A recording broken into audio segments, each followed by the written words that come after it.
who are a Blues fan. We're bleeding blue with you. Let's go Blues! Let's go Blues! Let's go Blues!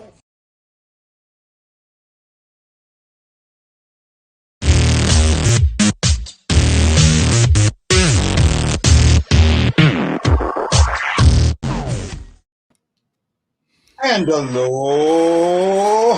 Welcome to BlueNote Fan Report, first intermission show. Might help if I put the mic in the right spot. Actually, that didn't sound too bad, did it? Hey, Lance, how you doing, man? Welcome back to the show. Gabriel should be joining us here in a second. I thought I said a thing, but it didn't go. So, can you hear me, Lance? Yeah, I can hear you. Okay. I think Gabriel's about to pop in. I got an Avs fan saying, "Go Avs, guys, 2-0." Oh, I kind of hope not. I mean, who are they playing? I don't think they're playing the Wild. Ducks were playing the Wild, so the Avs there don't help me at all. Oh, there we go. Here we go. And welcome back, Gabriel. How are you doing, buddy? Hello. I'm all right. After that first. I want to hear what you think of this first period. I know what my impressions are. I want to hear what yours are. I'm not upset. That goal was a fluke goal. I think we're keeping Vegas at bay. With Vegas, that top line of, Mark Stone in and of himself, I guess I should say. If you can silence him, I think you're doing all right. And I think they've gotten some chances. We've gotten a handful of chances. This will be a good second period for sure. The second period will decide this game. Yeah, we seem to have I don't know. In the second period, we haven't played that great in the second period for a while, I don't think. Kind of weird, and I forgot to do something here. Lance, so what do you think so far? What's your impression on this, buddy? I think for the most part, the Blues played pretty decently. However, there were times where you could see the Knights really outplayed them. And like Gabriel said, their first line, I thought looked really good.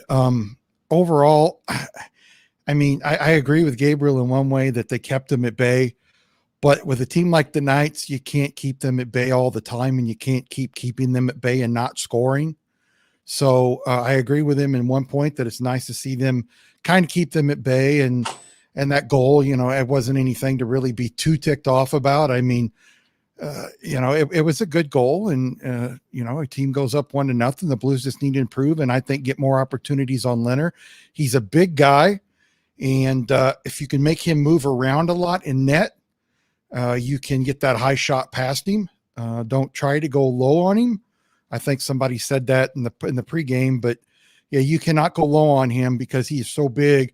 You're going to have a hard time getting the puck through him. So you got to go high on him. Overall, I'd say the Blues were 7 out of 10, 8 out of 10. But I agree with Gabriel. I think the second period is going to tell it. If the Knights get a goal or two, it's going to be really hard for the Blues to come back. If the Knights get ahead like that, and whether it's in the second or third, it'll be hard. But I'm expecting a quick start for the Blues in the second period, and let's hope we see it. Well, who? Yeah. Go ahead. I'm sorry. No, go. Jacob Delarose is impressing me tonight. He's impressing me this season. When we got him, I was so disappointed, because we gave up Fabry for him, and I know it was to get him more chances in Detroit, but I was just the Delarose never excited me. And this season, and tonight especially, he's doing so good at pushing the play, kind of keeping things away from his net. I'm blown away by him every time I watch him. He's a very little things kind of guy. And I mean, it's great. Delarose and that fourth line are huge tonight. Yeah, no, I do with you. So I'm looking at the stats here. I am concerned a little bit. 6 shots. 6 shots. 2 nights ago, I said they needed to take 35 to 40 shots, and I think they took 36 with the overtime and won that game.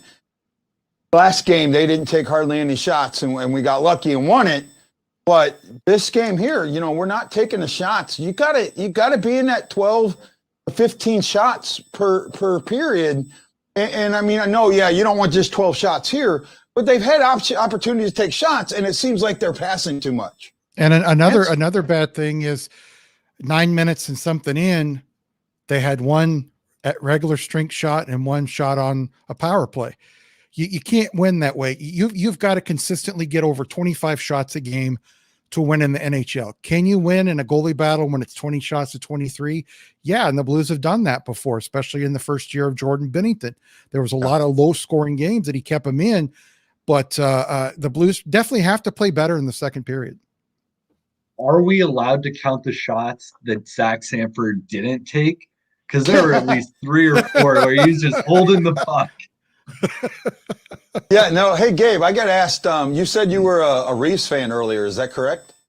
Humongous Reeves fan. I love the guy. Yes. I'm not on the Reeves bandwagon like everybody else is, and I get crap for it, and that's fine. You know, that's what it's all about. But just not on his bandwagon. I know the York family has a personal connection to him through their daughter Haley, who they lost a little over a year ago. So they'll probably ask you some questions about that. If you want to know my opinion, I like Ryan Reeves. He is what he is. He's a guy that might get you a few goals a year. He's out on the ice. He makes sure that other people don't hurt his main players, and he's a presence there. Not like an old traditional 1980s, 1990s type of enforcer, but he does what he does. Is he worth $4 million a year? No. There's no way the Blues could have afforded him if he had stayed here, and there's no way Doug Armstrong would have ever given him $4 million a year.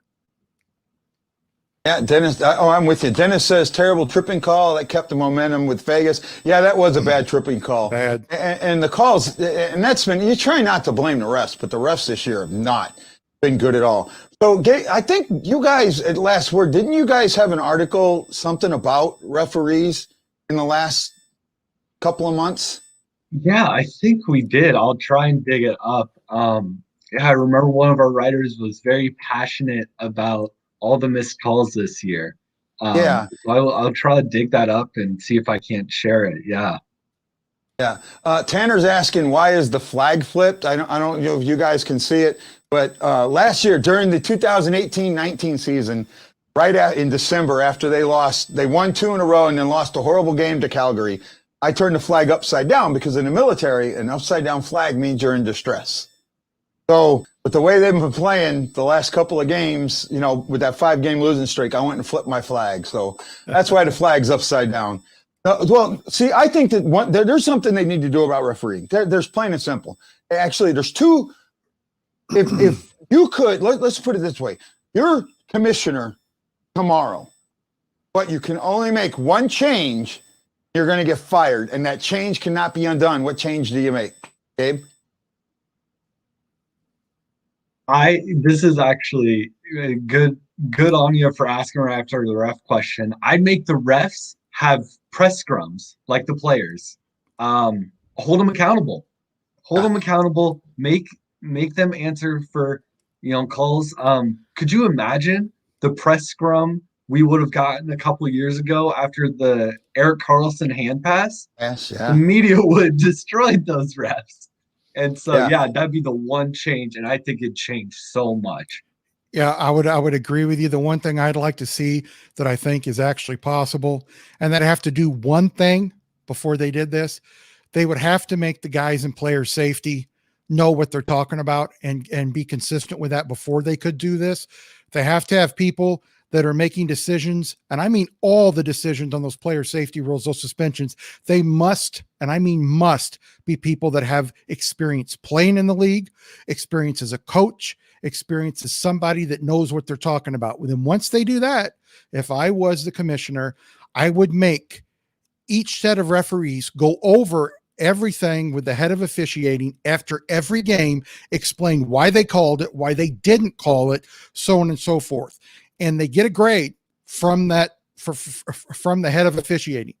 And if it goes below a certain level, they have to miss so many games. When you start hitting these guys and when it comes to a paycheck, they're going to be more consistent. You've got to hold them accountable, and there's no accountability to them.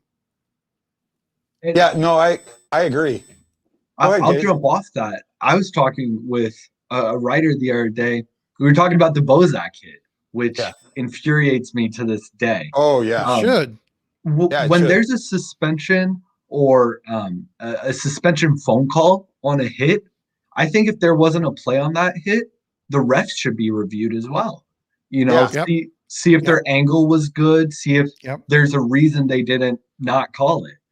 So yeah, Mhm. I completely agree. I think that's a great idea. Yep. Well, my fix is my one rule is is close to Lance's, but a little different. I would turn player safety into a third party, Yeah. completely That's a good idea. separate from the league. But it right? has to We be may people pay- that know hockey. It has to be people that know the game and the rules. I agree with that.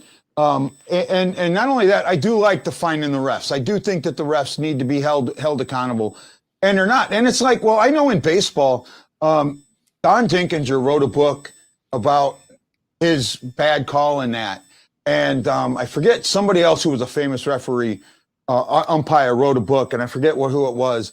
Wendell, But, I think it was Wendelstadt. Wendelstadt wrote a book. Yeah, and he had said he had written, well, after every game we got to go through this, and we write down every certain things that we've got to do in the game. If we called a situation, we had to write about it, or if we threw a player out, you had to write about it, or things like that. They do. I'd like to see a fourth ref too. I'd like to see our fifth ref, but this is an upstairs ref, and he can call anything other than judgmental calls. Mm-hmm. Right? Like he can stop the game on a too many men on the ice, on a hand pass, can't call a penalty like tripping or holding or anything like that. That's a judgment call. You got to be on the ice to see that. I don't care what you see from the TV. You need to be on the ice for that. But the non-judgmental calls, I think he should be able to call those. Yeah, and the whole thing about it is that what they really should do when they go to Toronto, and again, I'm going to harp on this. Yeah. Not everybody making those decisions has NHL experience. Not everybody making those decisions should have those jobs, and that's sad. Yeah, no, and it does need to be done. So attempts are 29 for Vegas, 18 for St. Louis. Scoring chances are 8-4 with Vegas in the lead. Hits are 12-6 for Vegas, and face-offs are for Vegas 11-10. D-zone turnovers. This has been the Blues' Achilles heel, 5-1. Yep. Right, and that's been the Achilles heel, and that's something that we got to watch out for. So before we go on, would you guys mind if I continue with my top 10 list? That's fine. Okay, so I left off at number 6, which was Barclay. Number 5 was Al McGinnis, and I said his shot alone put him there, right? Number 4 was Chris Pronger. Mm-hmm. Hart and Norris in the same year. Only one person's ever won the Norris in St. Louis, so I got to go there. Number 3 was Bernie Federko. This is where it gets interesting. Number 2 was Brett Hull, and what I said was, I don't care if Brett Hull ever scored a goal. He'd have been here for his mouth alone. Energy that he brought deserved it. And then number 1 was the Blue that everybody forgets, but there is nobody who is more Blue than Bobby. Our number 5. We have a guy that's been with our association from day one, and we're 50 years old. He's been everything in that organization. He's done everything. Nobody bleeds blue more than Bobby. I couldn't believe everybody did these lists, left Bobby off. Bobby absolutely deserved to be there. You know what's great about him and what it should tell you about? I met him once a long time ago, but I'm going to tell you something. General managers come and go, coaches come and go, front office personnel come and go. Very rarely do people stick around. There's some 10, 15 years, very few 20 years. He's been around that long. That's a testament to him, is exactly what it is. And not only that, his brothers are both buried here. Yeah. They're not from here. They adopted this city. This city adopted them. And they just needed to be recognized for that. So that's why, maybe I went a different level. Somebody does need to level Stone. That's an absolute. That's a topic for the second intermission if it hasn't happened already. Especially with Bozak out again. Now I did hear they said it was not related to his concussion. You know what I'd love to see? I would love to see. I'm sorry, I didn't mean to interrupt you. I love Bennington as being a goalie, and I was a little feisty. I'd love for Bennington to go after him. If he gets close to him, hit him in the back of the leg. Do something. If it's do it towards the end of the game. You know, if you're up by 3 or 4 goals, great. Bennington's the kind of guy that would, I'm sure, love to agitate or do something to him. Oh, I'm with you. You know what? I didn't think about that, but I'm on board. What about you, Gabriel? I'm a board. You know, what else do we got Dakota Joshua in the lineup for? Dakota Joshua, Kyle Clifford, those two scare me with their height alone. So I think if anyone's gonna do it, I'd love to see Benner do it. I think he has the feist too. But Dakota Joshua and Kyle Clifford are there. We gotta make sure we use them. No, we need to do this. And here's the thing: it should have been done in St. Louis. That 2-game set is when it should have happened. It should have been done within a minute after it happened. In the 80s and 90s, somebody would have cleaned his clock a minute after it happened. I guarantee it. You'd have that fight with Falk after it happened. Yeah, but you know, see, this is something. Here's something when you talk about rules, right? You take a player out with a hit that's deemed illegal. You don't come back until the player comes back. You want to get rid of them hits? That would make. You want to get rid of them hits right there. Well, we only got about a minute or so left. Great show, guys. A lot of fun. I love talking to you. Second intermission. Do I have you back? I should be able to. Yeah, I'll be here. Okay, I'll try and get you the thing, Gabriel. I'm sorry about that. I thought I sent it, but I sent it to the wrong one. But I'll get it to you. So, hey, guys, this is Guy. Oh, I hit the right button. The Hawaii Blues fan saying aloha, mahalo, and I can't wait to see you on the second intermission show. Aloha.